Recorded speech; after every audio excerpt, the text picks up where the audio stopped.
If the option without fear before our enemies, we have sworn an oath to restore Biafra, or we die in the process. There will be no retreat and no surrender.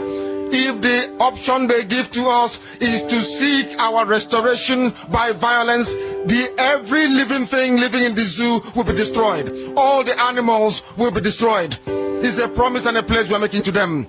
They must understand that we just don't love our country. We are fanatical about Biafra. We will do everything humanly possible to ensure that Biafra comes. It is either the flag of Biafra is raised up or I am lowered into the grave. One of the two must happen. It is better for this heaven and this earth not to exist than for Biafra not to come to pass. We dedicate it into the hands of Chukwu Abiyama, the creator of the heavens and the earth, because only him decreed that we should exist as a race, and only him has the say to decide and to determine if we are to survive or not. We don't rest our hopes in any man. We don't believe that any country can do anything for us. We are going to reaffirm our faith in the supremacy of the creator of the heavens and the earth, Chukwu Abiyama, upon to whom and in whom every glory and honor belongs to. That's why we worship him and nothing else and no other. We worship the one true living God. That is who we worship. That is why we were created. We are not like any other people. We have been chosen by Chukwu Abiyama to serve him. We have been chosen by the creator of the heavens and the earth that we may serve him. That is why in our names it contains every praise imaginable. Every praise imaginable to the Most High is contained within our names, because we are very special people. We are here to reaffirm and reiterate that. We are here to ensure that this very march towards our freedom cannot be hindered.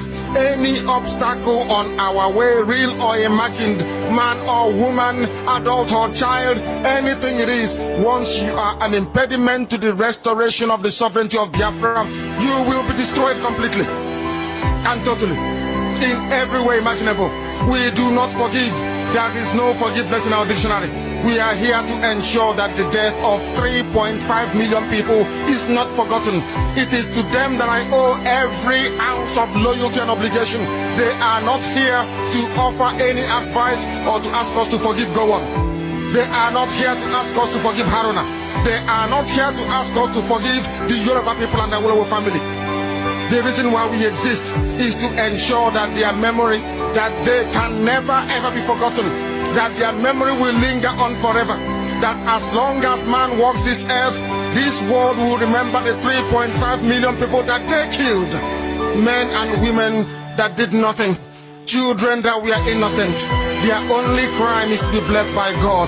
That is the only crime they have committed. As those children were being slaughtered, as they were being stabbed to death by a very wicked and cruel world, spearheaded by Awolowo, everybody looked on and did nothing. Instead of them to help us, they ensured that our absolute blockade from land, air and sea was absolute, that we may die, that the children of God may die. But lo and behold, Chukwu Abiyama determined that we cannot die, that we cannot perish, because we are his own. Despite all our iniquities, despite all our sins, he made us in his image. He gave us that very edict to worship him, and that is what we do every blessed day on this radio station, without fail and without the fear of any human being, such as of an animal in the zoo. We are here to worship Chukwu Abiyama.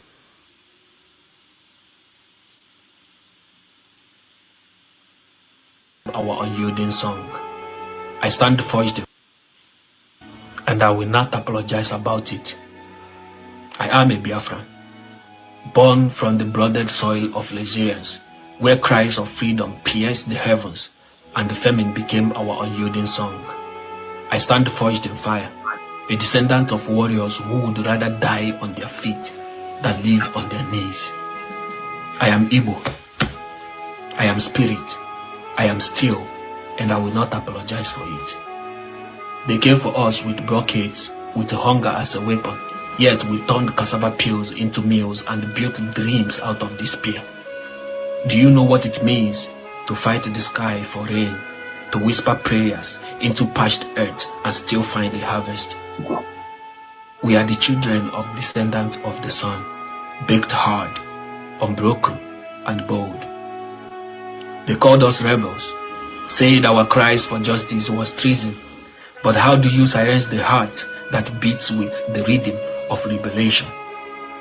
They burned our homes, but the fire only awakened our finish. You can drown our voices, but they rise like ancestral drums in the night. You can try to bury us, but you forgot we are seeds. I am a Biafran, an artist with a brush of ingenuity, a trader whose hands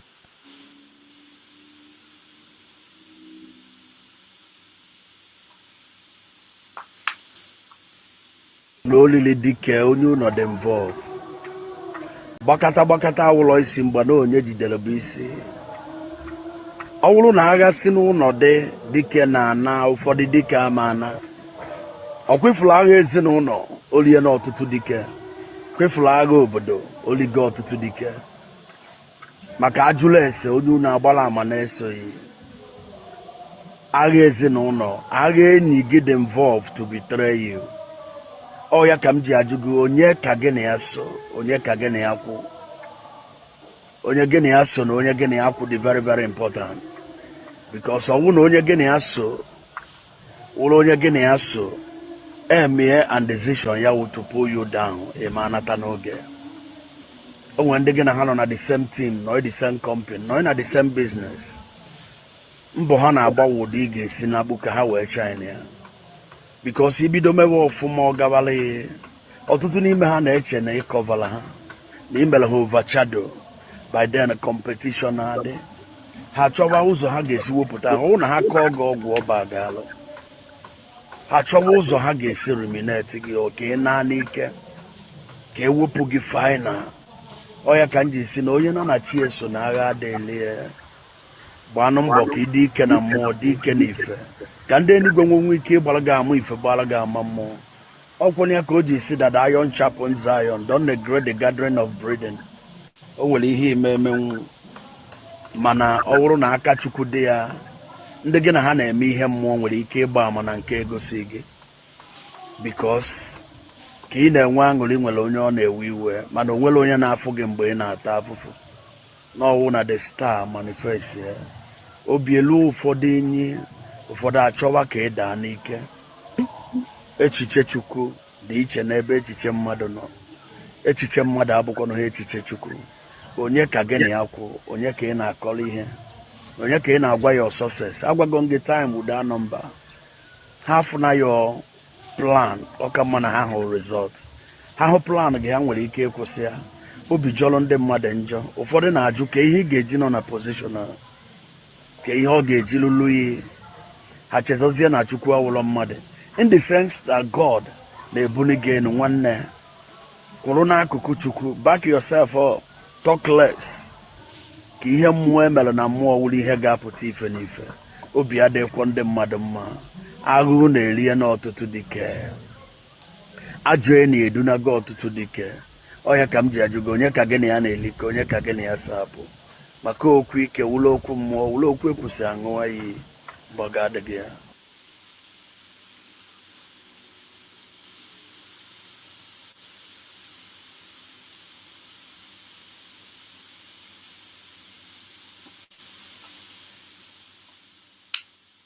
To focus and spread the good news that Biafra is no longer a government in exile, that Biafra now is a nation, that the world should recognize that Biafra nation. Remember, once a nation is being declared from exile, it is no longer a government in exile. Every Lazar office automatically turned to embassy. This time that we have, this festival time, is a time to spread the news that Biafra is no longer a government in exile. Biafra now is a nation in Biafra land. So therefore, anybody still hanging on the platform of government in exile should exist from there. It is no longer government in exile because it has been declared. It is a nation, the United States of Biafra nation. We are here this evening to educate those of you who are ignorant about what you're supposed to do at this time. The distraction should stop. The confusion should end.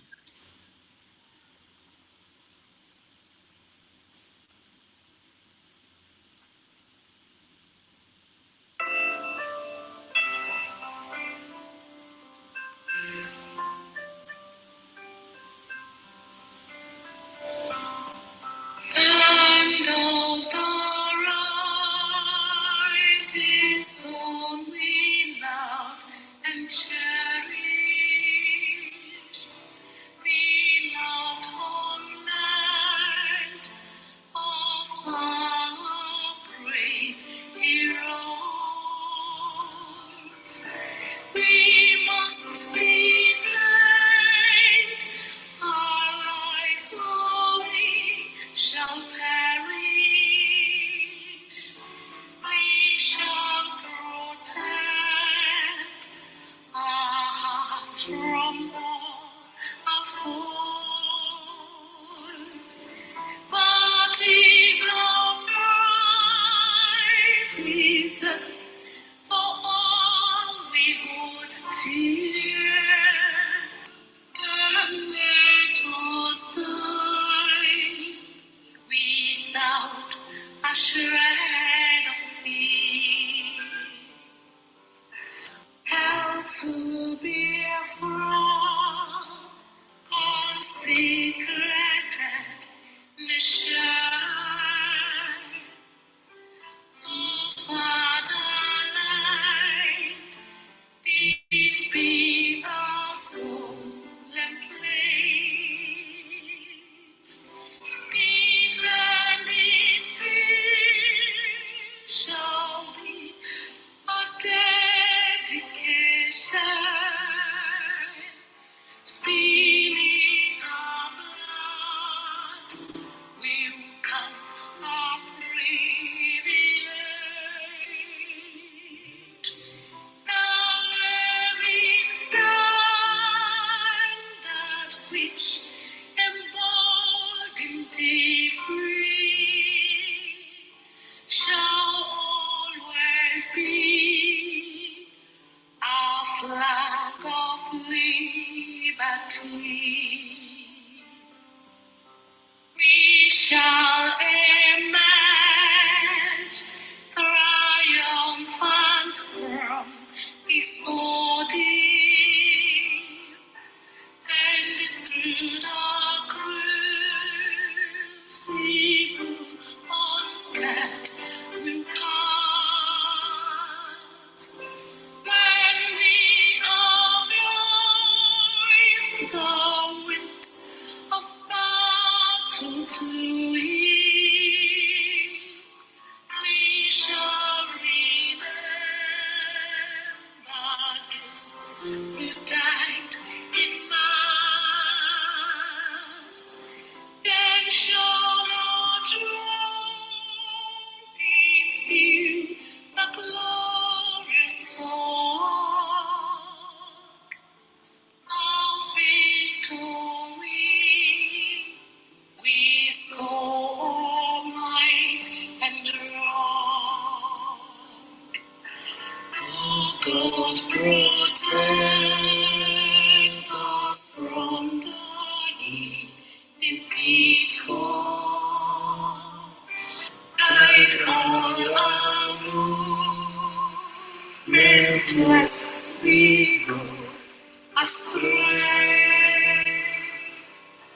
Give us the strength to read the humanist call, to live and not to count the cost each day. As those who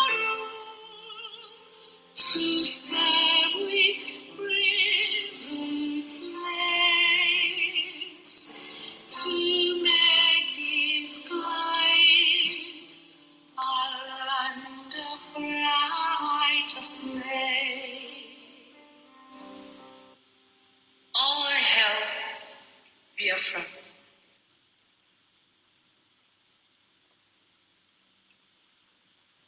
Yes. This is Biafran Exodus TV, always bringing you the message of redemption, liberation to the hearts and the minds of our people.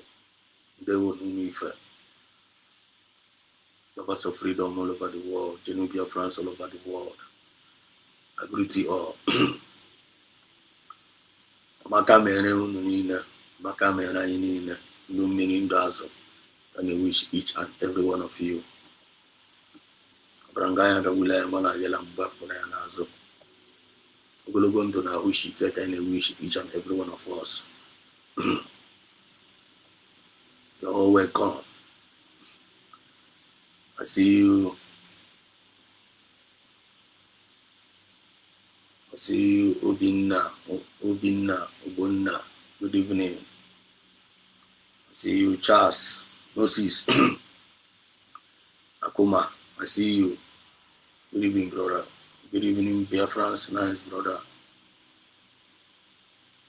Akalono, Maxine News. I also see you. We are here, no going back. Biafra is here. There were, my brother. I see you. There were, Maze. I see you one more. Welcome to the program. It says, so resilience and the mental toughness is the key for it. Okezike, I see you. USB is the everlasting taker. Welcome. You're welcome to the program. You're welcome. Machineke. Welcome.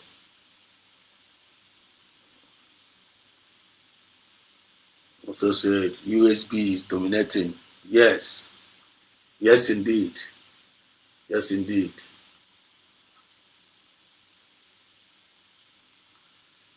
Yeah, Okezike. So who can do it better than Dotongo Zoraveze? Let him or she come out and lead. Let's see. One, not very simple. Not a very simple one. Ayana Kuzugo ga akọ na nke ikpeazụ a.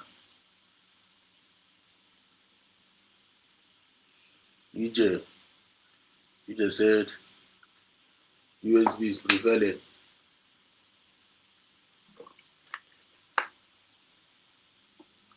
USB is prevailing. I must stand. I know Kuruga Kugo, they don't want anything to happen. Our own land, our own heritage, our own possession.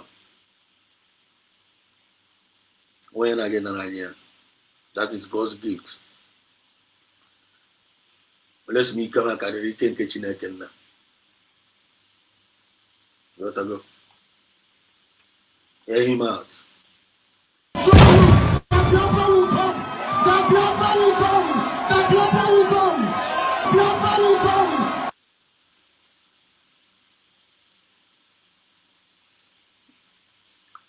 Maintain your faith in this our movement.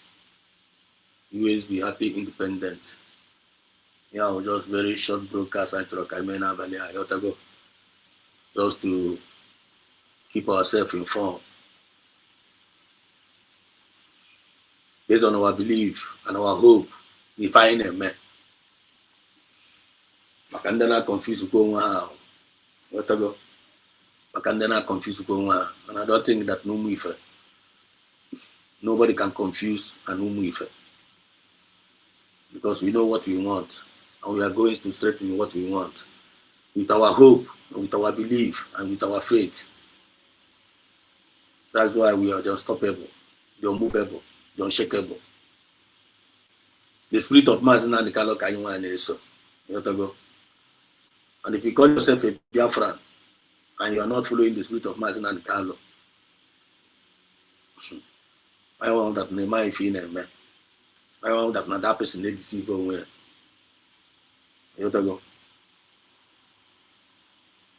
Because amara Chineke na ka anyị nwa ji wee na-aga ọhụrụ amara mmadụ and ọdụdịbe ihe anyị nwa bụ n'obi anyị mfe anyị chọrọ ka ọ bịa anyị chọrọ ka ọ dịrị onye ihu na mma ya ọ dịrị onye azụ na mma and Jehova ga-emezuru ya anyị niile ọ ga-eme ya ọ ga-eme ya ndị ebe anyị ga-emecha kpakọ onwe ha ọnụ ndị ebe anyị ga-emecha kpakọ onwe ha ọnụ so onye a na-achọ ịkpakọ onwe ya ọnụ kịta na ọ ga-emechakwa kpakọkọ onwe ya ọnụ leta as long as I remain na-ekwuta eziokwu ahụ na stand on that part of that justice, that fairness ahụ nwa mmadụ emegbula nwa mmụọ nwa mma emegbula nwa mmadụ anyị nwa ka anyị ji wee na-aga so ka anyị ga-enu ntị to this message, listen to this message and pay attention to it and know who you are. If you don't know who you are, I am a Biafran, born from the blooded soil of Nigerians, where cries of freedom pierced the heavens and the famine became our unyielding song. I stand forged in fire, a descendant of warriors who would rather die on their feet than live on their knees. I am Igbo. I am spirit. I am still, and I will not apologize for it. They came for us with blockades, with hunger as a weapon, yet we turned cassava peels into meals and built dreams out of despair. Do you know what it means to fight the sky for rain, to whisper prayers into parched earth and still find a harvest? We are the children of descendants of the sun, baked hard, unbroken, and bold. They called us rebels, saying our cries for justice was treason. But how do you silence the heart that beats with the rhythm of rebellion? They bombed our homes, but the fire only awakened our finish. You can drown our voices, but they rise like ancestral drums in the night. You can try to bury us, but you forgot we are seeds. I am a Biafran, an artist with a brush of beauty, a trader whose hands...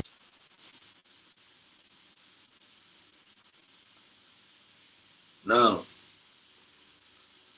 after listening to this, you have to go. You know who we are now, right? You know who we are. This is who we are. If you are not reasoning this way, I don't know who you are. If that person is not reasoning this way, I don't know who you are. Because it's your work. Yet after listening to now, present this our brother. Couldn't get one thing at this message here again. Can you read right now? Go on. Can you read right now? Go Zion. Listen to this. Drag you, do everything. Go to every police station in Lagos now. If there are 70 cases in any police station in Lagos now, it's Igbo and Igbo. You hardly see 2 Yoruba that have police case. You hardly see 2 Hausa or 3 Hausa. If they have misunderstanding, it will not get to police. One language, Nasua.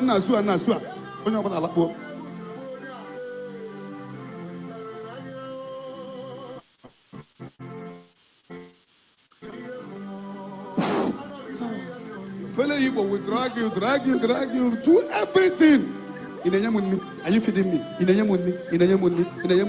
you know whom I am? That is why our region is the most undeveloped region in Nigeria. A shame. You are answering billionaire in somebody's land. You're a disgrace. Where your village, you cannot even travel to your village. Bandits have taken over your village. And you're a billionaire in Abuja, a billionaire in somebody's land. You're a disgrace.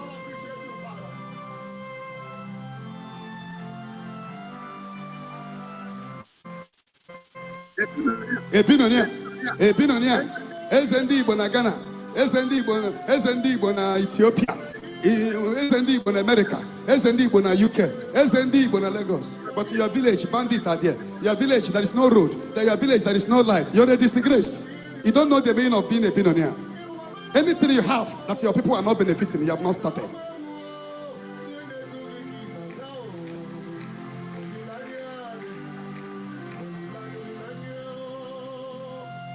Igbo state, all the whole Igbo, 5 states of Igbo.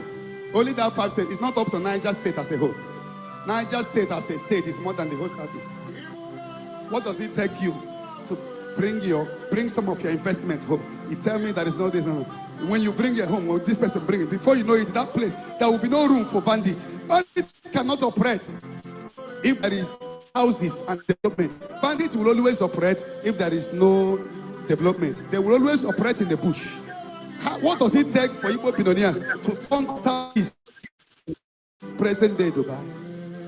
What Zion Ministry is doing today in Ngobala, if other 30, 50, 80, 100 Igbo billionaires, 200 can come out, what are we talking about? Nobody can leave the Southeast, says he's going to look for work in Ghana. The reason of going outside to look for work is because there is no work at home. We easily fight ourselves. I mean, no be so. Go to the market and see how they are dropping charm for each other. Sending some people away from the market in Abalogu, in Trade Fair, in Onishamen market, using charm against each other, using charm that your brother is doing well. The only thing you can do is to use charm for him to have a very shameful few individual that devil has possessed. Moses saw Israelites fighting. He said, why are you fighting yourself? All the whole bloggers, Yoruba bloggers are making money without dragging anybody. The Yorubas are even the ones that started blogging, and they make big money in blogging. But the Igbo bloggers believe that the only way they can make money is to drag people that did nothing to them. I don't know if you are listening to me. Yes, sir. Yoruba people started the blogging.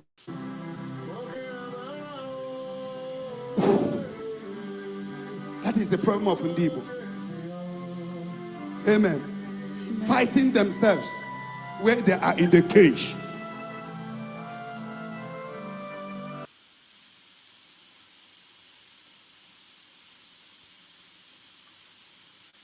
Based on the media or USB government.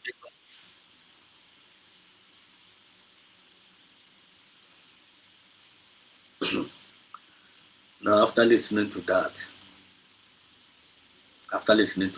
I hope everybody's paying attention, because we all are matured. After listening to that, now for those now,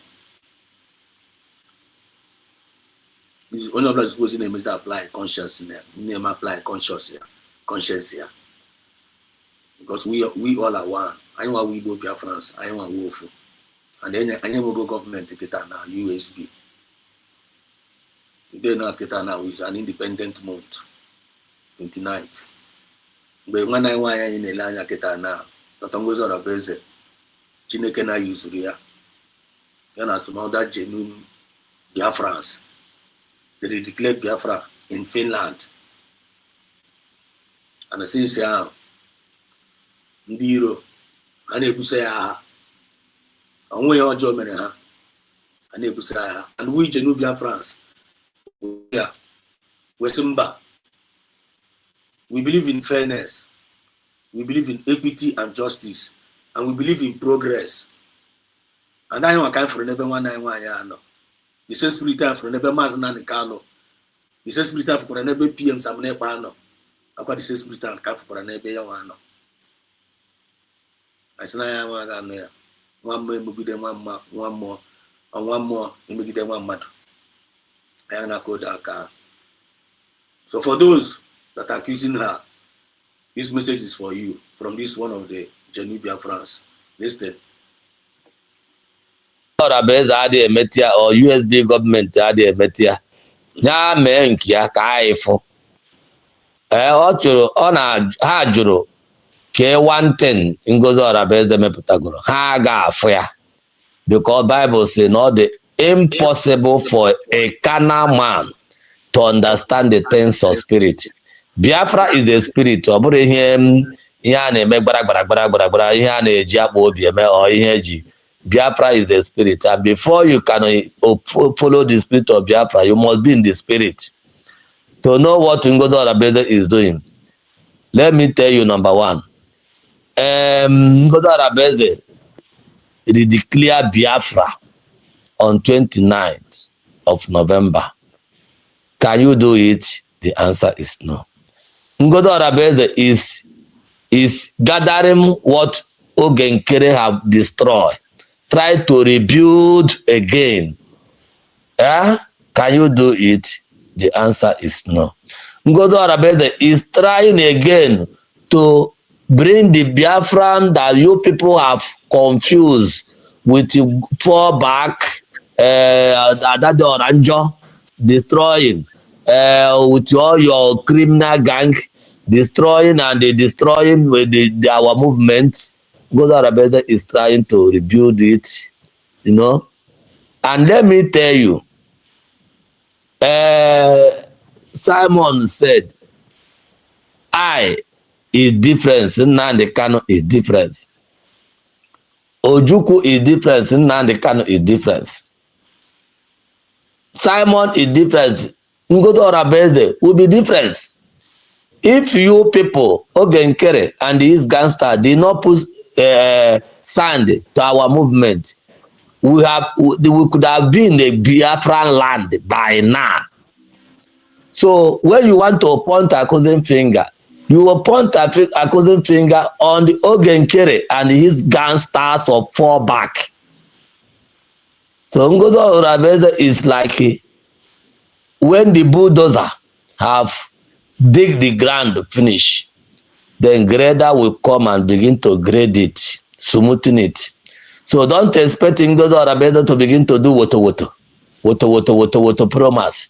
Woto promise.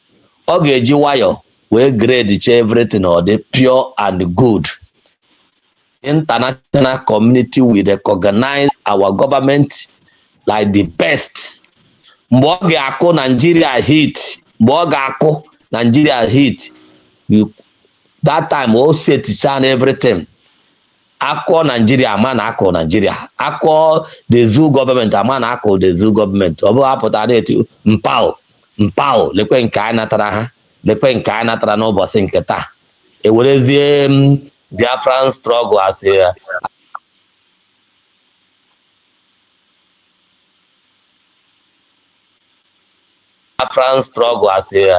ihe eji egwuregwu. Ka ihe men on the ground, ka ihe ha na-eme. Tell me one thing ndị criminals on the ground are megoro afụrụ anya. Have they destroyed Obrin's barracks? The answer is no. Have they destroyed Go 82 Division Enugu? The answer is no. These two barracks mkpọrọ na ka our PM na-ekwu very soon we are going to destroy it. But Ogenkere stop the people from moving to do it.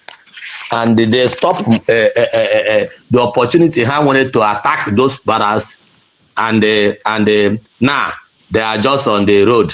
If they see one, we are two policemen there for one checking point, they will go there and that's just at their film. Mpao lekwe nke anyị natara. Mpao lekwe nke anyị natara. Mpao lekwe nke anyị natara. We have gone past those people. We are rebuilding the army that will be under government, that will be disciplined to the government.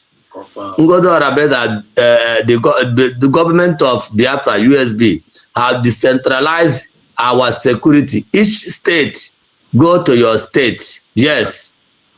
Igbe Butozo, if you want to be in the government, go to your state and join the men on the ground in that state and begin to fight there. Not to Okaha na Ebu Wanketa, triple general without to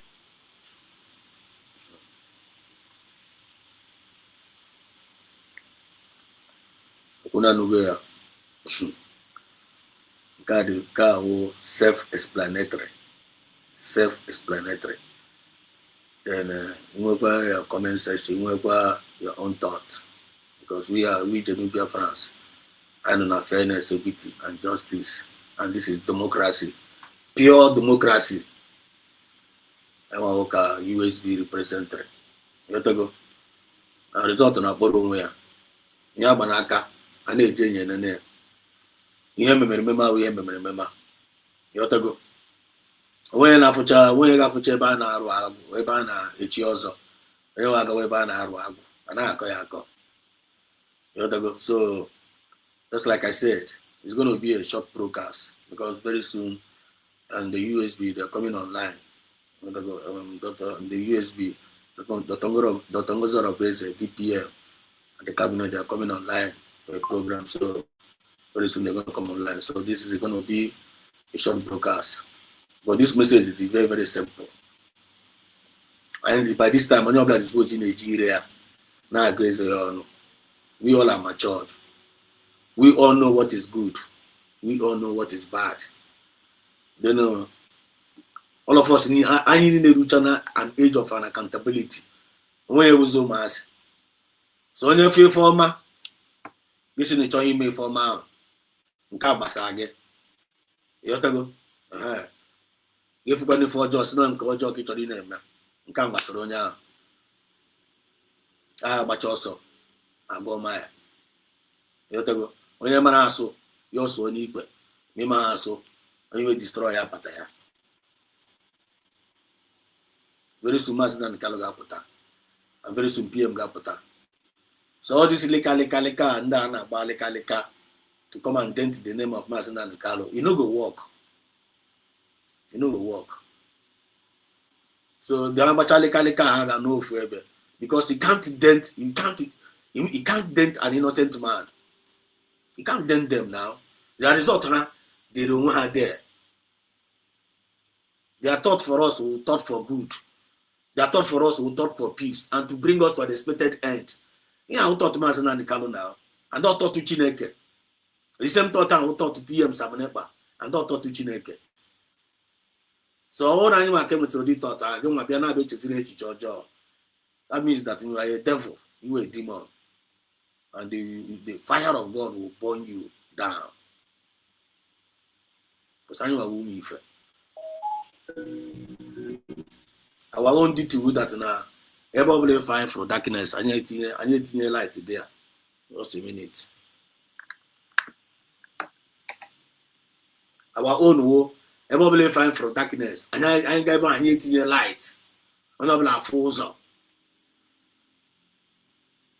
Our own war. Everybody fight for injustice. I ask them one day how injustice. So no drop ma. We drop ma. We they condemn it. Honor in our DNA. It's all our nature. So no can represent this nature in us. One of us. Maintain your faith in this our movement. Maintain your faith. Maintain your faith. I believe in this movement. I believe where I believe you go. If you go now, so like some of us now, a lot of us, we believe in USB. We are in love with USB. USB is our own government. And I like now they are alive, the privilege with our own nation. Whether man are online or the out of I'm happy. I'm with hope. And our hope is working out for us. We are happy, we are satisfied. That is our own faith. That is our own belief. We are not shaking about it. I ain't going to there. Then we will maintain our faith there. They are as easy as ABCD. Maintain your faith there.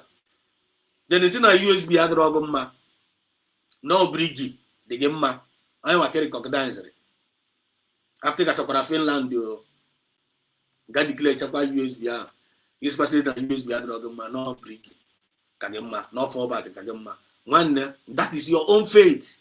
That is your own belief. Putting a faith down. Putting that faith down. You're not supposed to be an issue now. Not a faith in belief down. Not there. Do your thing. Do your thing. Because that's the same big guy in the Kalemokwane on there. You are at least you are still recognizing your leader, right? Which is PM Sabenepa. You people are still saying that you love him, right? No problem. Be on that your briggy and represent that your master, PM Sabenepa. Represent him. And how are you going to represent him? You're going to represent him by the characteristics of that PM Sabenepa. Anything apart from that, you are a joker. You are a joker. You are just deceiving yourself. And Biafrans have known you. Biafrans are not going to know. You're not going to deceive Biafrans anymore. Because Umuife have taken over. I know I will light. And light here, that light, that's you that is not allowed the movement winch. This light here, or light Ethiopia. But I got TPO again. Because I say last time around, I saw a lot of them, all the enemies of Biafra. I saw them, all of them are heading towards the Red Sea. Remember, that's what I'm saying here in this channel. Because you only find the Gupta from this channel, all the more or less more spiritual than physical. Unless if you are not paying attention. I am a saga here. You go. I am a about wisdom redemption.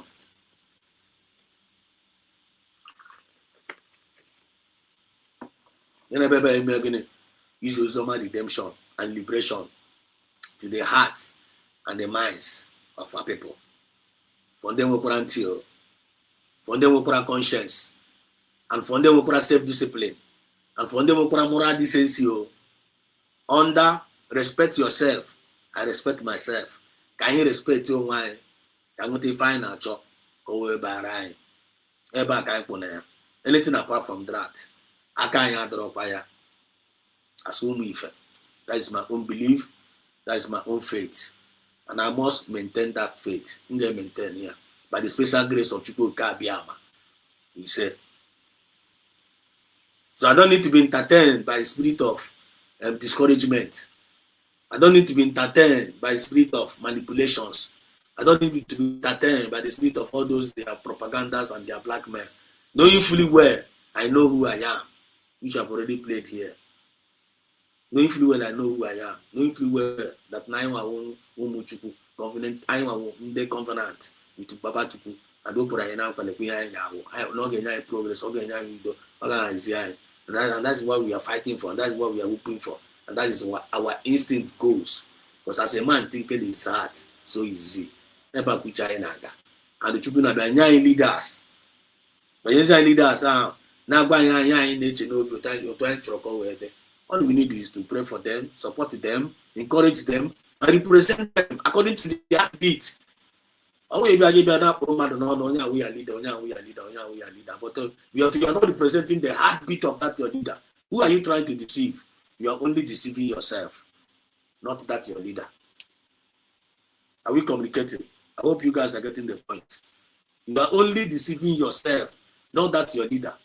Not even Biafrans. You can't deceive Biafrans. You can't deceive Genu Biafrans because Genu Biafrans, you know, the reason why you can't deceive. Do you know the reason why you can't deceive Genu Biafrans? Because Genu Biafrans stands for peace. They stand for an ambassadors of peace. Genu Biafrans are ambassadors of peace. Genu Biafrans are ambassadors of fairness. And Genu Biafrans are ambassadors of equity and justice and progress. That is what Genu Biafrans stands for. So everywhere you find them, everywhere you go all over the world, they still represent that the same value. They represent that the same value. Even in their family, they represent that value. Even in their community, they represent that value. Even in their country, wherever they find themselves, they represent that value. They never change. But if you see all these fake ones that are putting up all this mediocre spirit among us, bringing all those chaos, bringing all those seed of discord, they are not Genu Biafrans. They are the enemies of our freedom. All we just need is for God to give you the wisdom to handle them. Because our own weapon of warfare is different from their own weapon of warfare. One name, Ochineke na wenye na alụrụ anyị ọgụ. Ochukwu na wenye na alụrụ anyị ọgụ. Ọhụrụ mmadụ. I'm getting the point. Ochineke na alụrụ anyị ọgụ. Nke anyị wa we image anyị too much. Anya complain anya image anyị too much. Ihe anyị na-eme anyị were dị our complain area Chukwu. And then I complain for Chukwu. Anya na-agwụkwa gị na ihe anyị mere. And we will stand by our right. Then if we cross our path, onwe ọkụ na-aga ibe gị, onwe ọkụ ga-ebe gị, ọkụ anyị ebe gị. Ikwete na ọ na-eme. Because onye ha anya na-echere gị ihe ọjọọ, anya na-echere gị ihe ọjọọ, we know they think bad for you, but don't think bad for us. Don't try it. Don't try it. Don't try it, because when you try it, ọkụ na-adị ire gị. Ugbole ka ga na-agba unu ya. Ugbole ka ga na-agba ya. But some of them, they refuse to pay attention. And whenever they try to make that effort, ọkụ na-ere ha. Are you not seeing it? And I na-akọwatara that na anyị nwa ụmụ ife, we are genuine species. They are genuine species. All you need to is that if you know that you are not that part, you are not that genuine species, maybe you admire them. Instead of you to jealous them, instead of you to be bitter against them, instead of you to be putting store for them, all you need to do is to admire them. All you need to do is to admire them. And when you admire them, that their spirit of genuinity will enter inside of you. Then you will not become a better person. But if you miss that opportunity and you want to go and think otherwise for you to bring them down, automatically you're bringing yourself down. Did you get that mathematics? You're bringing yourself down. So don't be that fool. Apply wisdom. Apply your common sense. So that God will number. Umife. Don't joke with them. Don't play with their intelligence. Don't try to come and because that thing where they claim say you know, they know more than you. That I in the claim now. I'm about they know before going to give I'm gonna give land. So I work on that I because you are that in a give water. Just like some of them are going water now. People trust about water now. And then they want to about water now. You know them, right? You know them, right? And then they want to about water now. All of you know them. Their fruit, no na here. Their testimony, no na here. Everything they are there. Their nakedness, no na here. Then we forget ananozi. Now as popcorn and anything. That's look at. But we want you. We want them. We put our go no fair before now. We don't have mad. And if fishy, baka.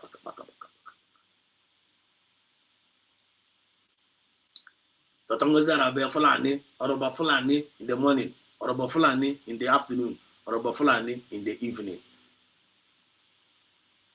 And now you know this or about Fulani, I'm not a one ya. Kebe Muslim this alpha or about Fulani. They can't tell you. I say na Ejibabaka do nefe, Uroko from Igbo land. Yeah, Uroko.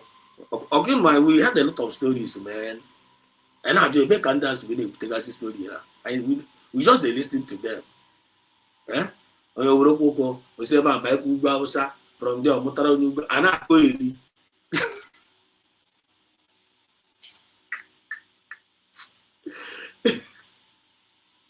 I go you.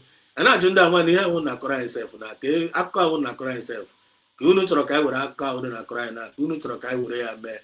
I will be a frow. I won't cry now. I will be a frow. I know. Yeah, I won't cry now. I want to be a fry if I answer. They don't answer you. But they keep on talking the same story in the morning, in the afternoon, in the night.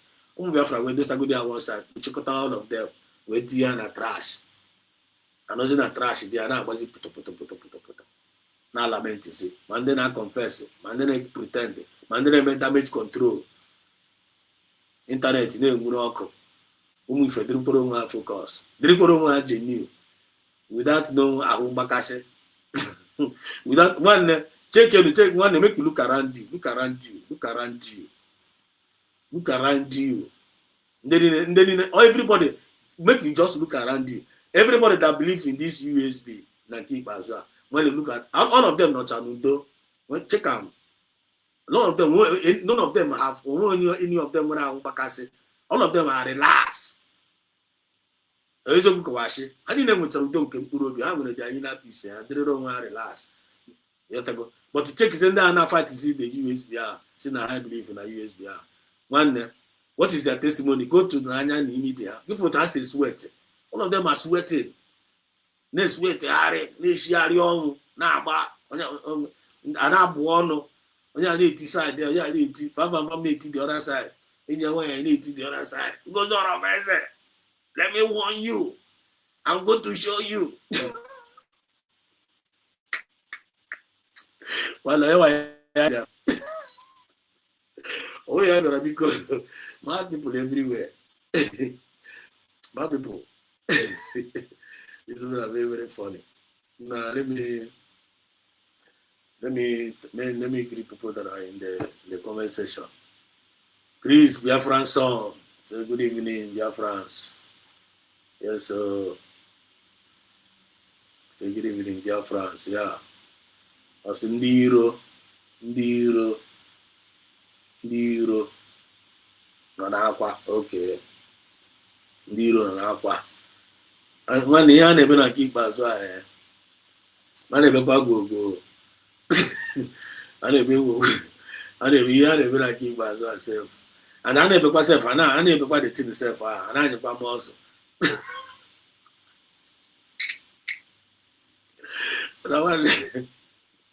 Mmadụ ga na-ebekwa akwa. Mmadụ ga na-ebekwa akwa. Onye na-ebekwa dị akwa a na-anọkwa the same place ọ na-ebekwa dị akwa na-anyịkwa m ọzọ. Na nwanne disipụl sef disipụl nna m ndị ọ bụ ezigbote vidiyo ka ife akpọrọ ha Chris Biafra song si ndị iro nọ n'ọsọ ya also said here ọpụọna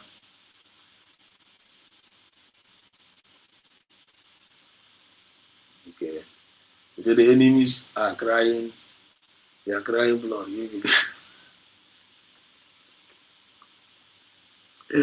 Well, Chris Biafra song onye kebere anyị today. Ọ na onye kebere anyị today biko as for link ka anyị gị link bịa kọwara onye bere nke obere today one now. All season of ama na-ebesi n'akwa na etago because when we are warning them since January ka we have been telling them nwanne ihe ọnụ na-eme adịrọ mma wepụ n'aka onwe n'ofe otu nsi ekwugide onye aka ya dị ọcha. You cannot stop all this nonsense now. They don't want to hear.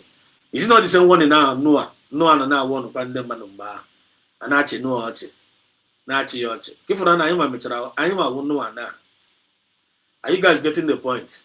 Anyị ma na-awụsigide Noah and ụgbọ adachi very soon kita na a ga-emechi the gate very soon now they are are you guys getting the point? Very soon kita na ga-emechi the gate of that ship, that boat. And I give me the gate. Give music was aqua. Give music the men aqua. But kita now, I come for that grace. I go on the other day self now when you are out of grace, you are out of the race.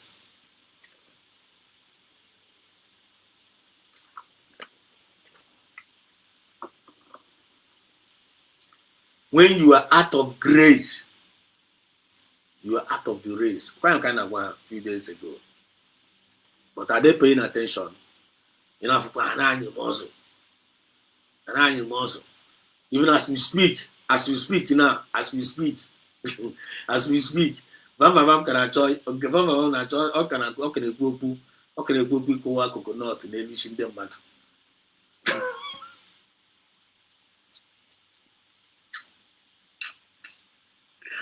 I don't want to love this light. I told me church in Amania. I told me church in Amania, but thank God na Chineke na jikwa where I come my iwe. I believe Chineke na because I have to go the result of the enemies. I have to go. Ihe kwuru ka na-eme. But times we fear, but times we queer, but times we when I now fear in our own eyes. Don't say them. Nka na nke ihe na-eme kita na awụ ọwụ na afọ ụzọ ọwụ ifile na afọ ụzọ ọ na anụ ihe ọbụrụ dị aware onye maka nọ n'ime ya na if you feel like say I na afọ ụzọ ọ na anụ if you say you are blind it will be deaf. All the enemies of Biafra, all the enemies of our freedom, as we are declaring it based on the season of declaration. Don't forget, Biafra has been redeclared in Finland. All the spiritual. All that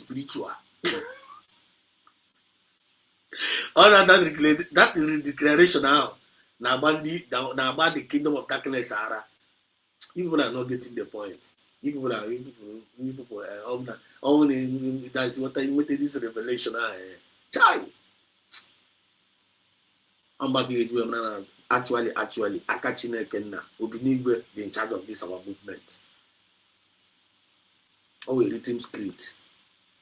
God will do time if you only play, but all the no any more, you can afford the template. You can afford the template or to the team. Now this next stage and I gave back. So next stage you can afford. But all you know, any more, you got the blind. I'm down the blind at this movement. I from there for some of these people now, for now, now. Or some of them die for name, or some of them are die for name, die name like John the Baptist. You watch one movement, take off one of John the Baptist in a movement. I couldn't their way. The John the Baptist. The John the Baptist Kucheruku. Now one day, no one in Sopatana Gabian. No in Sopatana Gibo, you change to one in no save with everybody. No Gabian, no Blagama. No more no Blagama. John the Baptist was famous, very, very famous. Eh? You tell the story, right? John the Baptist was a very, very famous person. If none of the Mimoya needs also honey, Yana Lucas. A very famous, even a match I don't go make it, and I see John the Baptist. Edition again, I put this on when I don't know.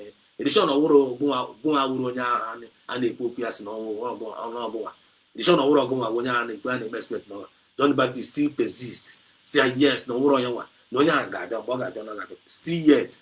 John the Baptist made a fool that is up at mechakwa werekwa ọnụ ya werekwa dise ọnụ ya gbakwa ndị ụmụ ụwa kapna lekweta onye nzọpụta na onye nwade ya na no everybody pay attention to him no elekwe ya na ihe nwa ukwu ya shu ya eruru ebe onye ahụ na-elekwe the person really when we confirm on that day still yet that the same John the Baptist mechara mekpuechara imagine I say ka na adị careful na this movement ya because awụrụ ihe epele you must have your self-consciousness involved in this spirit. Some of us are making a very huge mistake by entering inside this Biafra movement. Name is behavior, which is very, very bad and which is very, very risky. The same John the Baptist, after that thing, make confession. There's no news of time if I need here. Just like a lot of Amas na calendar now. I want to see Biafrans. Look at this Samaneba. Now look at him, bringing a new dimension. Follow him. Then on your planet, follow this Samaneba. The same as na kind of Supazia and I follow Samaneba. No Catazia one, the Supazia. Now Supazia. Na Samaneba has on your plane. The passion I want to top of that. When we go to the USA, we don't want Samaneba has no one with the support. The passion no way. I want to join the Baptist Simmer. Bah. I'm a chazzy. Based on challenge, just challenge Ibrahim to John the Baptist. John the Baptist now, this is as use the camera, when you support Jesus from Chakwa, Jesus will know that number. About Jesus. Atom gonna be connected, connect the dots. Because some of us are now connected this dot like that in this movement, and that has been one of the major reasons of their problem. And na-ekposhiarị na-eme ka sif ka atụrụ na-enwere onye nche. May you never be your portion at this movement here. If you don't know what you are doing in this Biafra movement, when they get out of the way. Get out of the way. Why are you wasting your time and why are you causing nuisance? Why are you disgracing yourself? And why are you bringing curse upon yourself? Why?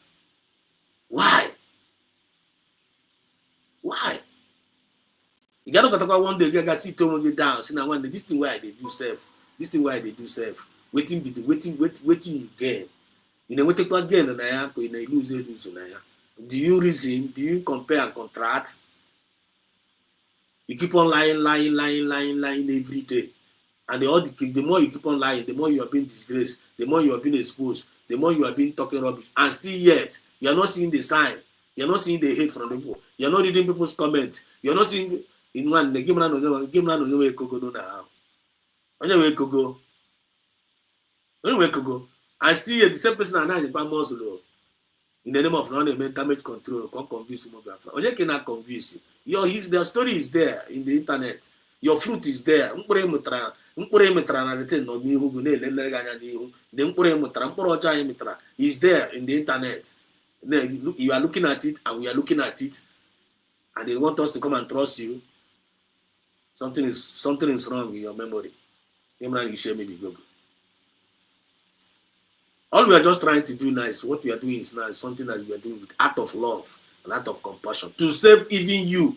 To save even you. That is what we are doing, and still yet you don't want to appreciate our effort because we even love you more than you love yourself. Still yet, when you love you are gone. Mercy is not for you.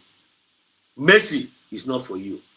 If you want that mercy now, if you want that mercy, after hearing the sound of my voice and this my explanation, knowing fully well that they are always open and alcohol mini. And the chunk will check on one side and on a room. You can get locked inside. You will check get the breast. Now one here I said us make good now. One make a reason now. Get you over garden. You will have good pride. Very good pride. This is one side. You will pride down. Pride down the tip again. Because pride is tip a lot of people. When you in a claim in a world. Claiming what you are not. Just like we do a PM no kita no one naturally in a claim PM. And you know that you are not PM. You can never be PM. You will win sentiment, just on one side, get back to the room. Get you on garden. Now here is it sleep. We are now one. Got that one there. Always open conversation. Get yourself, you ask yourself question. Oh, every day get all not your fault, not your fault, every fault, not draw. You don't even want to pay attention to your even to yourself. Manakwanum ke go na art. Manakwanum ke go na aro. Manan ke go na aro by yourself. Then what are you doing? Away even na ekuku nkonyo so na eme. Just like this our brother said here in this audio. If you know that this woman, Dr. Ngozi Obese, is not doing it better, one day come and do it and make me follow you. Come and do it. One day on the world matter. Dr. Ngozi Obese one more. Yeah? About the same Dr. Ngozi Obese in a blame now. He's a human being like you. So if you don't know when you're on the you know you need even have a baby on. All you need to do, act it. Come and act more than her. One day, me, promise me, I go follow you. I go follow you. Come and act more than her. All the mess up, I will call me a bastard one day. Okay, so what is your problem? Can you hear your problem? Eh? Complaining, murmuring without solution. Then you still call yourself a freedom fighter. Eh?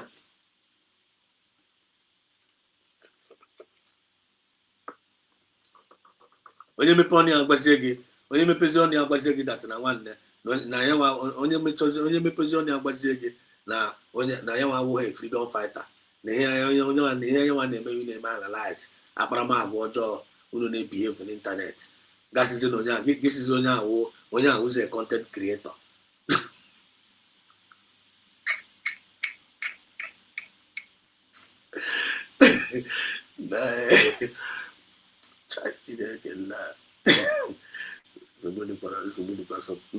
To some people. Give us only a content creator. Then go on now a content creators. Go on now a content creator. Who's that freedom fighter? Then go on who's freedom fighter. When brain in world, channel in world, action in world, solution in zero. But in a claim freedom fighter. Then only for content creator. Then you advice to go on the same freedom fighter. Ghana boy, I could come and get away from you there. I'm maybe some of these people self, and I'm not able that to 90 pounds ago. 90 pounds now forcing the thing, they make us actually force the thing on your throat. And the only name of the thing, if we abuse yourself, when you wait for, I just don't get it. One woman no moon. If you call yourself an Igbo Biafrans, make una leave sentiment. Make una leave sentiment. You must recognize USB. Because that USB you are rejecting now. See this USB, you claim that you are rejecting now. You are rejecting grace.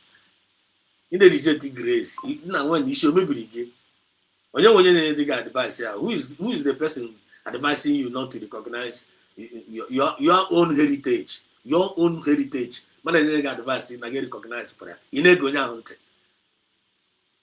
ị na-ege that person ntị that makes you a fool. Well, that makes you, that's you will confirm fool child. Because if you are hearing the sound of my voice, matako here now, and if you don't want to appreciate me, like kind of appreciate this kind of wonderful advice that I'm giving to you, you don't want to appreciate me. You the conscience about demon. You know that you actually hate yourself. You actually hated yourself. So that spiritual marriage we hate over there. How can manage our spiritual now? Go on, now you go use your hand, cast that spirit away before that spirit happen. Because if you keep on entertaining that spirit get typically completely. And then what you get? In all that getting, get wisdom, get understanding. I want the most principal thing. One man may bula one more, one may bula one matter. One own way motran waga. Own the highest wisdom you can apply in a while, like kind of whether may go out, whether may go out, they go out, they will daughter, we can forget over here. This is not about going school, it's not about education, it's not about your degree, it's not about your qualification. Because I've seen some people that say they are professors, they don't have anything in their brain, and they're very, very as useless as when you're not going primary school. We're not talking about what we're talking about here now. That is just simple moral decency as a display based on one man. Just if you don't have any secrets of life, like kind of for you to have inner peace. Once you know only one this. Now one man one more, one man one man. If you hold it only you. Just didn't can each was something or each is something. If that person become the professor, that professor can never hurt you. When you work on your career, na fairness, equity, and justice ever came on there. Nobody will fit destroy you. And then you come as an call you Jide Nigeria now. I will coach which they are no. Based on one man mebula one madu, one more, one mebula one madu. A lot of people now they mess it up now on the internet. When you call baga bagonia boroya, call batu, create a confusion here and there. Now you see now, all those confusion where they were creating right from that January reach now, are they succeeding? The answer is no. Are they degrading? The answer is yes. What is the position of USB today? They are moving forward. Them that are chasing after USB, are they moving forward? The answer is no. But they are degrading. They are going down every day. Even honoring this statement that if you can't beat them, you join them. Still yet, they don't even also know that one. No. That one said we will escape. That one said we will escape. Because someone told now one no one told about like Cherokee convince somebody. If you don't hear actually convince yourself. Or the more intelligent more than you, or the more calculative more than you, or the more organized more than you. All they need to do is to navigate what's all one now. So those onye nka self in ekuzere go aka. That to talk as onye mujuru ara mmiri afọ. But if you see this case set up, if you can somebody tell me up till now, somebody like Bam that you always come online every day, keep talking up till now, brain ya had coordinated. I don't believe her.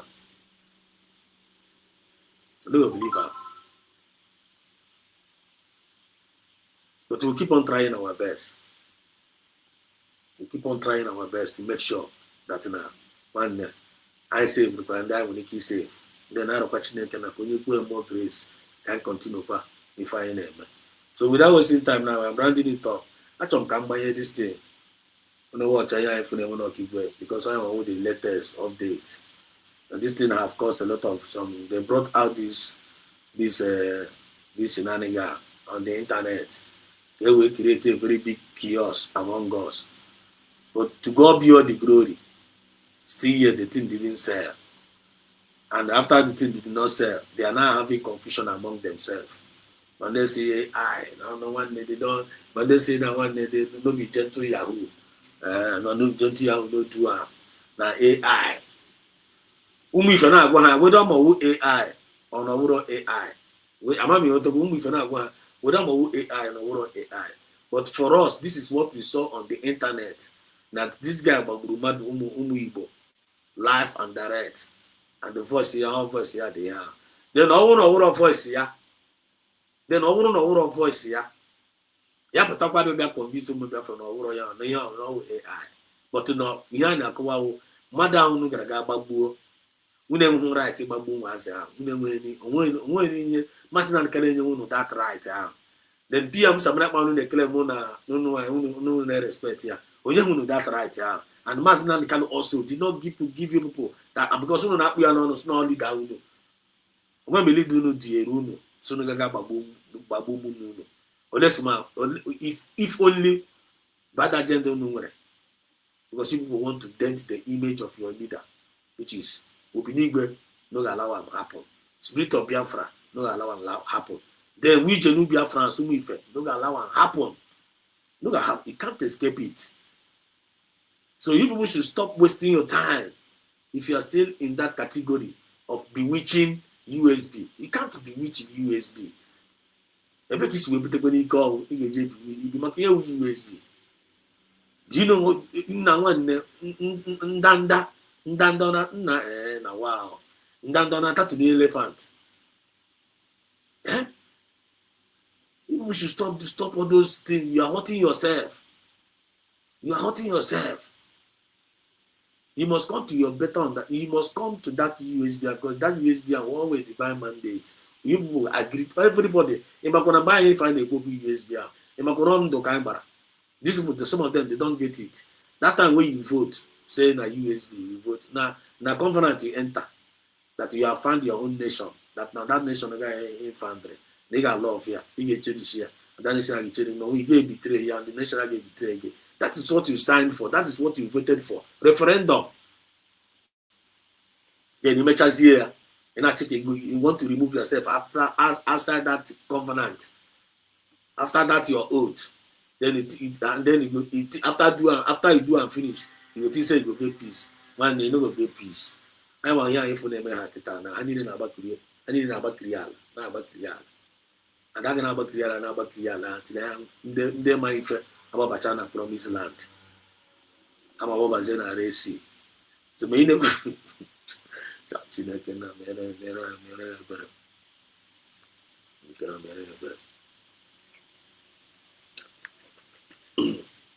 About whether pass we will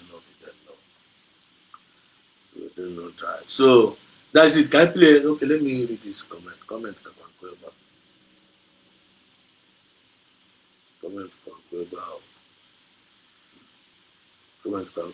so Badro, let me just play this, okay? Let's just play this. After playing this, I'll still come back to the comment section. While the thing is playing, I'll be flashing your comment. I'll be registering the comment inside the system. Because your comment is part of the program. Your comment is part of the program, and some of your comments are wonderful.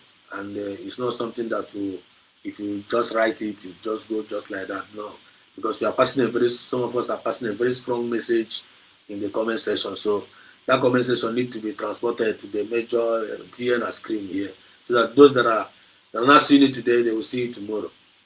So keep on writing. So I want to play this. I want to play this video. I want to play this particular video right now. Then if I play it finish, Atom can't get here. Because this is the movement of the people, by the people and for the people. Listen to what this guy is saying. While you are listening to it, you have to go based on democracy, original democracy. You have your mind of your own, even in the mind of your own. And somebody with a mind of your own, you feel like you want to react over it. You want to like kind of say 1 minute or 2 minutes reaction over it under voice. We demand for a link, and we'll not send the link for you because we'll soon be rounding up.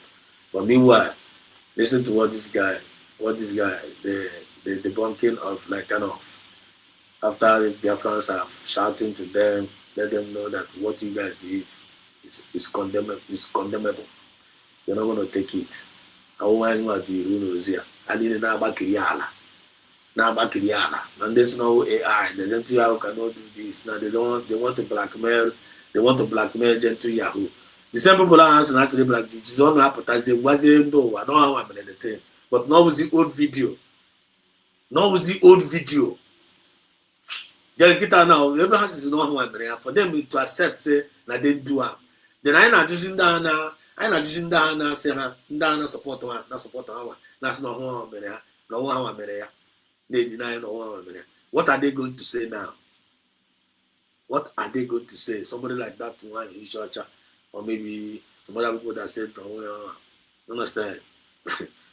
All of them are jacka we took to Ponama. You know, I joke we took to Ponama. Because and mmiri a na-eyiri ga-ebe ntị ọfụma ahụ mmiri a na-eri onye n'ọfụrụ ụkwụ ya anya osimiri a na-eri onye n'ọfụrụ ụkwụ ya anya for us to be very very careful but listen to this person nwana ife ife ọjọọ a na-akpọ ife ọjọọ ife ife ọma a na-akpọ based on ihe ọbụla surfacing n'internet. And if you don't want us to talk about it, don't bring it out. Don't bring it out because you only go outside here. Oh, we get content. And people will react over it.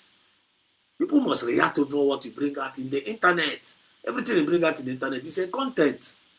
Because as long as people janya with fear, I know he could. One ikwu nke tọrọ ụtọ na ahụ a ga-asị gị na nke anyị kwukwara na ọ tọrọ ụtọ gị kwuo gị kwucha ya ọ bụrụ ụtọ ụtọ a ga-asịkwa gị na nke a tọrọ ụtọ so ọ na-agwazi gị na ọtọrọ ụtọ gị pụta gị na-asị na nobody iwu onye ara nobody have the right to tell you to react over what you posted iwu onye ara to say that. So stop posting it if you know that if you post people will not react well for you. Don't stop posting rubbish. If you post rubbish, people will tell you say this one where you post now rubbish. I think I confirm no rubbish. Then if you don't want to listen in, you want to continue posting rubbish, they will keep on calling you rubbish. Because that is what you are posting. If you don't want people to call you rubbish, don't post rubbish in the internet. Are we communicating? You know this guy internet president number here. Of these three guys that is going around the social media. But before I come to that, I want to use this opportunity to address Biafrans and all the lovers of freedom over the current situation on ground based on our generals. The triple general Igwe Putozo, Major General Gentle Yahoo, General Owam and the Beat 44, and the rest of the commanders that was affected. The information that is reaching me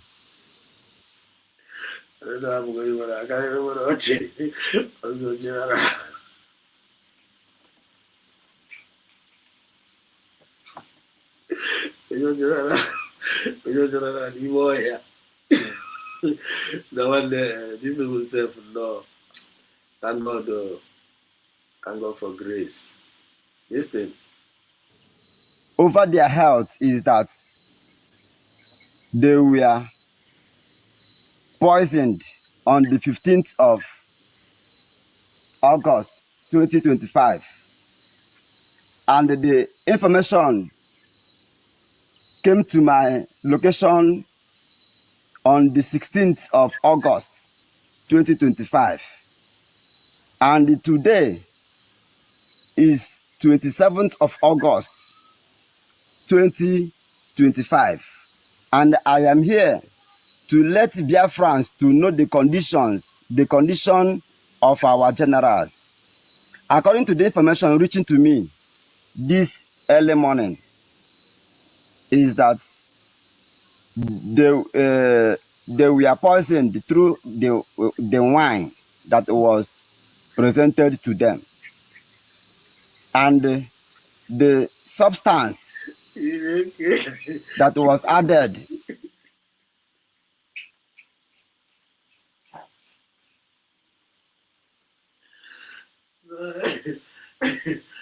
the substance that was added. That was let down because nah because in short, got church, you know much more actually one again a day. Got the church. Got the church about double. There's a bit of which I always throw which I want there. Can come out remember that mother got church. I mean, the poison was disastrous Oh, get it. on their intestines. Oh! And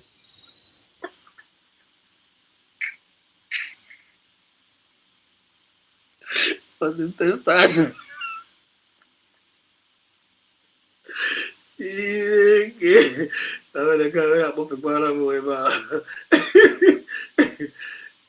information reaching to me is that many of our generals are not talking by now.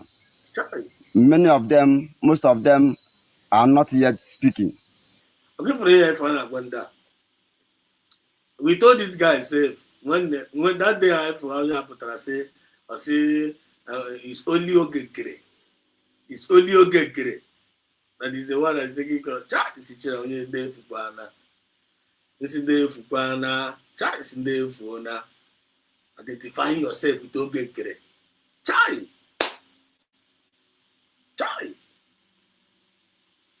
The worst mistake any person can do in this Biafra movement, again, you guys keep as well, based on the time and season on here. You have to go and recognize, identify yourself with Ogekere. Did I not want them? Did we not want them? Did not want them? Don't listen to this one. Don't listen to this one in Ishocha. Don't listen to that one in Ishocha. She no love you now. She no love you. A lot of you who know. Anything on before Naguna against Dr. Moses Rabes against USB government. It's a fallacy. It's a lie. It's a lie. Because this woman is going to end up bringing you guys out. Then una this is expendable to your enemies. And that is exactly what is happening now. Because when you reject USB, our own heritage, you are rejecting grace. And that is why they are out of the race now. Are you getting the clearer picture now? That is why they are out of the race now. Biafra protect and unfair law on that duty.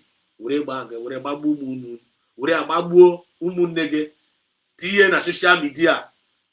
Whether a long time ago, whether now. For you people may want to see no America, but now we'll teach me now do am. Now una do am true. And Biafra now we know without a long time ago now. When no we fetch around Jobo we and job. It's an evil kunu commit in our own land. We kakobi bayere umo Biafra. Child, but why? Then when say some bidukas brana there cover na chok can cover there. Can't cover ya. Come and do damage control. The same you people still come out and say, come and say, because what could be over? Otale more na pia. And I wouldn't be so spirit and over to around and not bad, not chumbo behind your child possessing, can we with the justice. And one day mess Harry up, they disappoint Harry, then one make this thing because of getting a logo stomach infrastructure because of getting position. If you no go be me, it no go be you. Some people they mess it up. By doing so, we never go a lot of people and some people lose their faith in the movement. Up and they chocolate lose by faith. Up and they chocolate lose by faith. When they chocolate lose by faith, God lose your own faith. Now, up and say God lose your faith. They said us no tell you say go lose faith. And they no go tell you say make I lose my faith. So any couple no man no believe from there. If you believe in USB, make sure you stand there, Gidiba. Make sure you stand there, Gidiba. Don't shift. Because when you shift, you'll get injury. If you believe in the Brigi and you genuinely, and you maybe genuinely, you just genuinely believe in Brigi, based on the Agwarage, you genuinely dead there. Don't go and be fighting USB. Don't go and be fighting USB. Don't go and be fighting USB. Don't try it. When you try it, you get injury. Because USB know they fight on that. No, they fight on that. The only thing they're asking for you, make una allow them, make them do the job. That job where you say you don't want to do.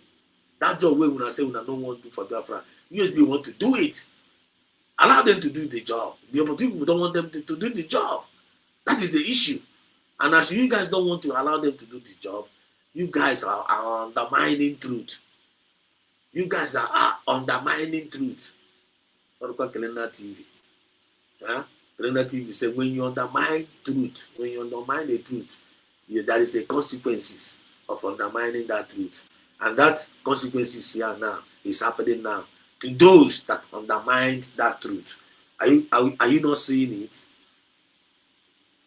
They didn't undermine that truth and that truth. Can't you see the word transfer prove the bab? They're unshakable.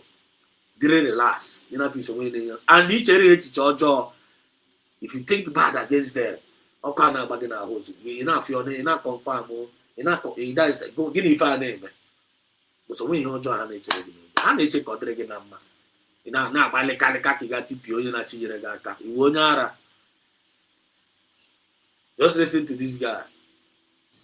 So, the Biafra Defense Forces all over the world is appealing to Biafrans, the lovers of freedom and the consensus ones, to go ahead to pray for our generals, for God's intervention. And the men on the ground are also investigating to know how the substance was penetrated. So now, that is the information I want to let Biafrans to understand, that the situation is very, very critical. The situation of our generals, especially. Could you imagine? Could you imagine the situation of our generals? How could they take a general now? General and the situation now is very, very critical. Why is it very, very critical? Why? The general are supposed to be guiding the land, protecting the land. The general was not able to protect the land. And the people of the land, most of them are run away from the village. That place now has become desert. And still yet, the Kaburukwebe, the Kapanemoko address Biafrans, Ninenya update. And all the thing is not encouraging. All the thing again. You people open up your mouth, people don't recognize USB. But why?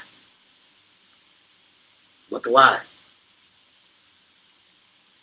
Failing on the duty that even women accept, no even to women. But why? But there is still time, just more time for you people to amend yourself. You guys must come out plain. You got put out plain. You got put out plain. You must come out plain and tell Biafrans the truth and confess all your sins, so that you can mercy by the spirit of Biafra.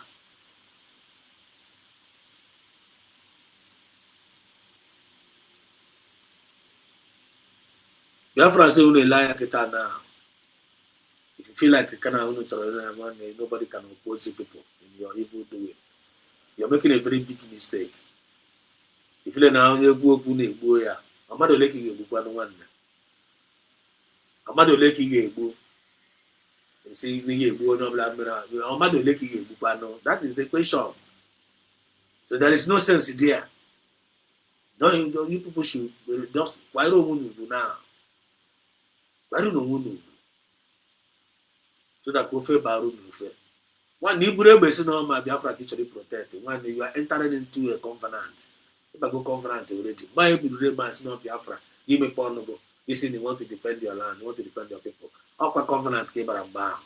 If you don't know it now. So there's no going back. Ibu Aleba is literally protected, but you get protected that Biafra land. And when you refuse to do it, that thing will work against you. It will work against you because the way you people are standing now is like kind of everything is working against you people. Everything is like it's working against you people. Nigerian government is working against you people. Biafran people all pass self, they protect. It's also working against the people. So basically, if you go now, you na very very big mess already. You na very very big mess. And then when you protect you now, who is going to speak for you? Who is going to defend you, Kita now? You know, USB cannot defend you people because you people do not recognize USB. They can't defend you people. You guys now, you are on your own. And whether we don't cause with the hope that them when the Biafran forces, USB forces, they will treat all of you like Nigerian. They will treat all of you together. So nobody should stop deceiving yourself. If you know that you stand for Biafra, stand for Biafra. Don't compromise things. Don't miss Kobo. You can't do miss Kobo now this Biafra movement. Can't do Miss Kobo. In a Miss Kobo, you want don't do that. Don't do that, man. The thing carry your next generation, carry any name you can think of. You're just like an ant when you are trying to hold this Biafra movement. Anytime you remember you want to hold this Biafra movement, hold this USB, see yourself as an ant. You are just like an ant to an elephant. That is who you are spiritually. When you try to hold USB, you look like ant trying to hurt an elephant. If you are not getting the point, we are just trying to let you guys know how what you need to know. Maybe if you are claiming that you don't know, we are here to help you out to know, because we don't know it all. Achọrọ ka ọ dịrị gị na mma, chee ka ọ dịkwara chee ka gị nwa ka ọ dịrị anyị nwa na mma. Nwanne okwu agwụ gị na mmadụ aga-enwe. You no go get issue with anybody. I no go get issue with you. You're not going to get issue with me. Achọrọ m ka ọ dịrị gị na mma, then chọọ ka gị nwa ka ọ dịkwara mụ na mma. Okwu agwụ na nwanne relationship awụrụ bekee. Unu ike kụọ ya kwuo na akụọ, that is Biafrans niile all over the world. The whole world will respect us. Then we will not change the world. I think I'm back. That's why I hear, because that message is going on. Let me just read out the whole comment. Let me just read out the whole comment and then let me just read out the whole comment. Let me just read out the whole comment and then round it up. If anybody want to say something, let me know. Please, while I'm reading out this comment, let me put this link. While I'm reading this comment,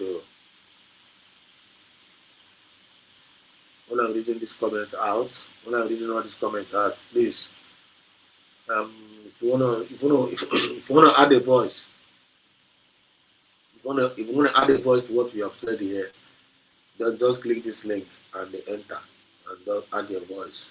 But we are running it up. Please, and when you collect the mic, when you hand, just leave it up. So Juliana Obi, I see you. Congratulations to all.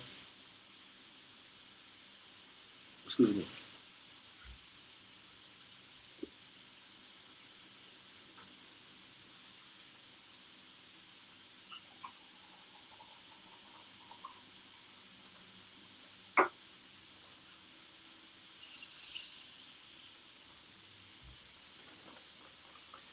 You're back. Okay. I'm back. Julian Obi said, congratulations to all the genuine Biafrans. Victory is ours.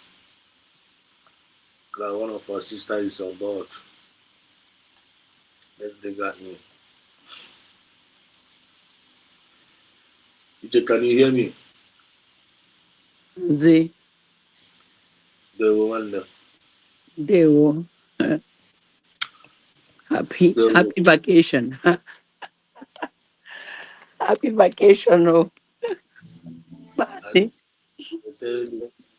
A lot is happening, you know. Yes, sir.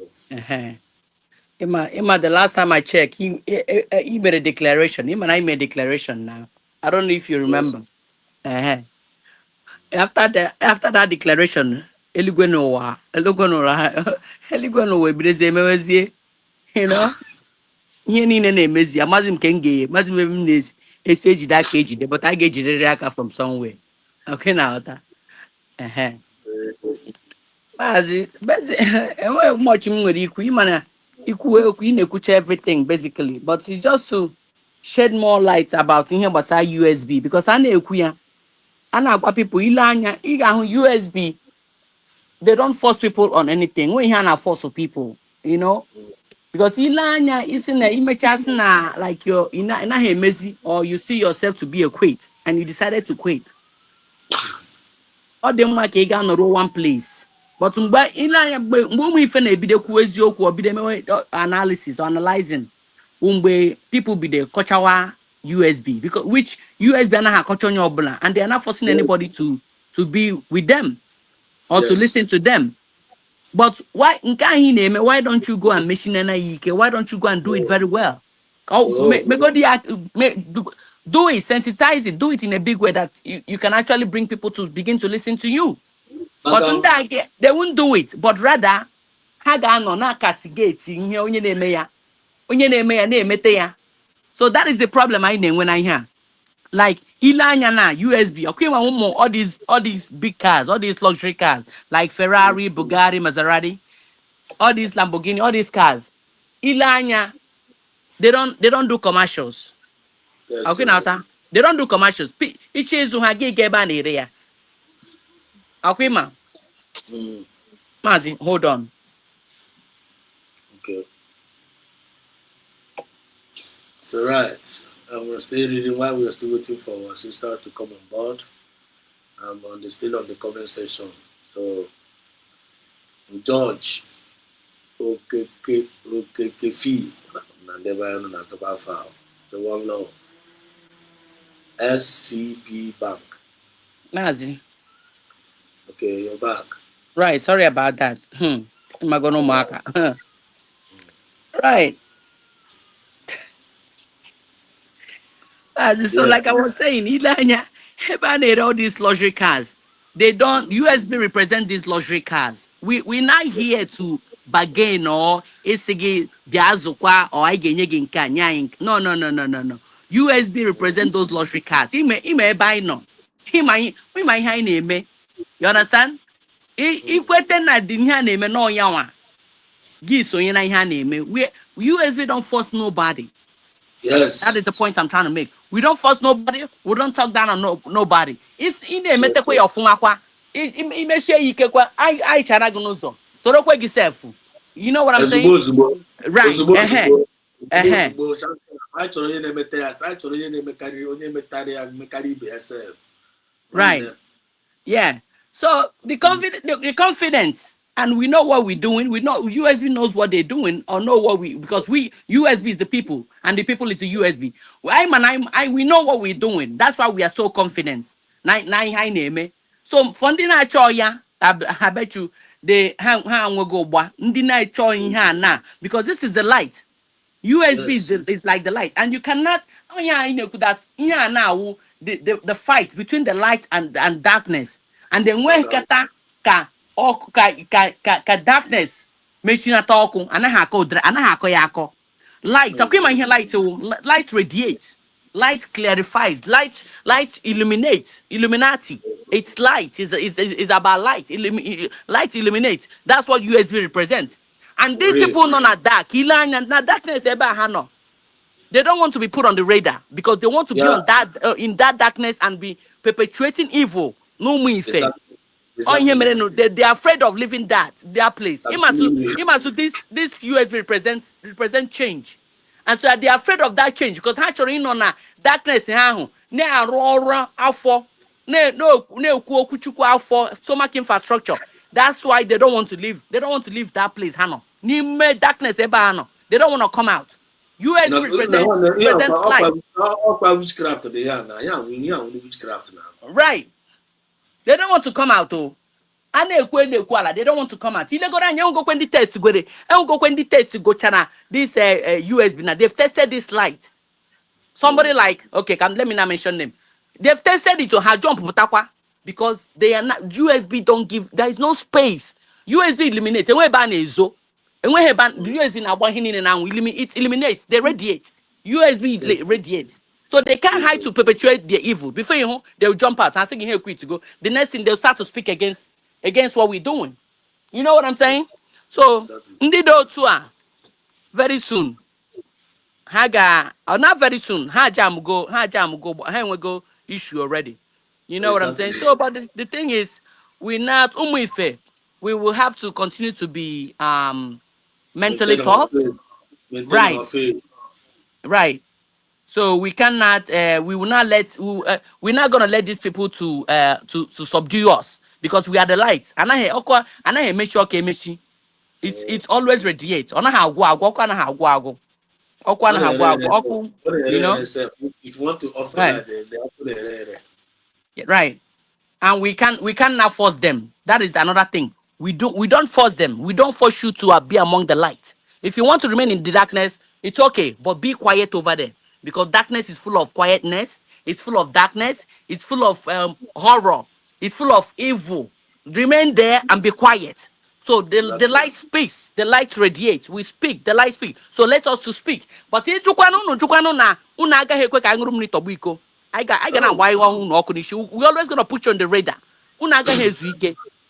We're gonna put you guys on the radar. I gonna agba unu ọkụ, ọkụ na-achachisi unu anya every minute. I gonna achụgharị unu n'azụ. Anyị agaghị ahapụ unu zuru ike. So ihe nọ dị, ihe m sị ka m tinye ọnụ n'okwu at this time, man. well, just a minute. All the matter of Agachinokochi Alike. Right. Anything they bring aside, anything they bring out to the public, we got address them. That's the thing now. It's the same thing I'm talking in parables. Anything where they bring out, anything where they bring out for the public, man, we go react over it now because That's the light now. That's how light behaves. Light radiates. I gonna agree. buy alcohol. I gonna Oh, chat the thing. We will radiate it. We open, put it out, radiate it properly, illuminize it. and You I tell understand? you, That's what it is. Chad the thing, Uncle Brahma, where is what they content, don't you? Right, All I try to do, Uncle, the way anything I chapter the thing, no idea. Game run, if we're near now. right, I used to go at the guru. right, So we are just trying to let them know for them to caution themselves. Let right. them They caution themselves. cannot be an impediment to this Uh-huh. movement. No. One should and when we're not fighting nobody, but do not be an impediment to this movement. Impediment. It wouldn't hana ya. That's it. We're not gonna let you rest. Oh, I gonna joke now touch like I got bob tage. All I possibility got of Biafra is bob. better one. I want anyone name here. All possibility of Right, Biafra like that. right, Possibility of Biafra like that. Down. Now, right, yeah. I never know my ID churu. right. Thank you so much. Thank you so much, Ijoma. Thank you so Hey, much. woman. And that's a wonderful contribution. I'm rounding it up now because I believe these people might have started. So let me just round it up then. Let me just round it up. Let me just finish this comment session. Then I'll now round it up. Just in the next 3 minutes. Common wisdom they don't have. Why are they communicating? How are they wine and eat dinner? Nde aka nde ka. Let me read my comment. Don't butcher my comments, Maz. Let me read my comments. I asked him, common wisdom. Hold on, Mazi, hold on. Common wisdom they don't have. Why are they communicating how they drink or how they drank wine and ate dinner? Ndaka, our weapon no naka. We Okay. must retract. Yeah, we must retract our we must retract from this nonsense. Right, right. Okay, okay, Mhm. thank you for helping me out. No Because problem. well, Mhm. Mhm. Igbo Oroma didn't much I go put like I that. can understand. Even some people in Agokasi, Agokasan. I see that sometimes. The general is busy. The general is busy drinking wine and attending meeting. Okay. He also said here, Obuzadema will speak for them. Obuzadema will speak for them. What we have from the last comment of the day? He says, whining and dining with the enemies, Nkiruka saying, whining and dining with the enemies such as Hope Uzodimba, it's like a suicide mission. That's what it is. So they will move to go Kabiama. Understand? Thank you so much for joining me tonight. This is just a little bit a short broadcast. I didn't even know it's going to last up to this time around because tonight the USB is coming on board online. So if I still have an opportunity like kind of to stream it, I'm gonna stream it. But if I can, make sure you connect yourself to the Zoom. I know what's going on there. If you have any question, this is an opportunity for you to go and ask. And don't go there to go and constitute to use hands. Only shame maybe there. If you go there, basically I check the all we are optimistic. Be optimistic. Be good. Be nice. Be good. Be nice in this movement, and God and the Biafra Spirit will always fight for you. When I remember, when I go on here, it's open and door ga-eme because na onye ọjọọ na-eme enweghị ihe mere ya make you follow am. You take that decision now. Now you take am. Don't me advise you. So I love you all. Mami Ijoma, thank you so much, my sister Ijoma, for coming in, for speaking up tonight. Thank you so much. And every other comment in the comment section, thank you so much for joining tonight. You're going to each and every one of you. Long live Mazina Di Carlo. Long live PM Samuneba. Long live Dr. Musdor Obeze and all the genuine cabinet members. And long live all our security forces under USB serving genuinely. And long live all the media as they are doing the needful. God bless us all. See you guys tomorrow. Egypt, there will. There, woman.